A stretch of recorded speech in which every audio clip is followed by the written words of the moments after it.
The South Dakota Advocacy Network for Women is looking to back legislation once again that could make preventative breast cancer screenings more accessible for South Dakotans. State House reporter Grant Green tonight has more on how the cost of screening alone is hurting women and men all around the state. Last year, a bill that would take away the cost for women who need a diagnostic screening for early cancer detection stalled in committee. But the fight is not over. With support from several organizations like Susan G. Komen and the American Cancer Society Cancer Action Network, removing the out-of-pocket cost for these preventative services may be possible in the 2025 legislative session. This bill has already been passed in 26 other states. So there is a push for it because people realize how important it is to have healthcare coverage for South Dakotans for early detection, early screenings. For those needing more than just an initial mammogram, costs can be burdensome.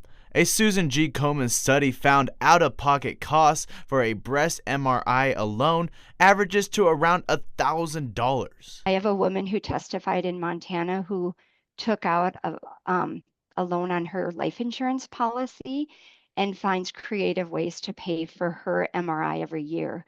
But depending on the utilization of these MRI machines, those costs can be much higher, hurting men, but especially women in rural areas, as 1 in 8 women in the U.S.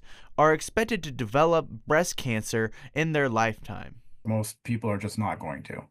They just don't have $5,000 at a drop. And if it's something that they're being recommended by a physician to do every 6 months or even yearly, most people just don't have an extra $5,000 laying around. The concern then becomes, what if individuals start to delay or miss breast cancer screenings? According to the American Cancer Society, even a 3-month delay can lead to a later stage diagnosis and less favorable outcomes. Macaulay says she wants this to pass because it's an issue of saving lives. In Sioux Falls, Grant Green, Dakota News Now.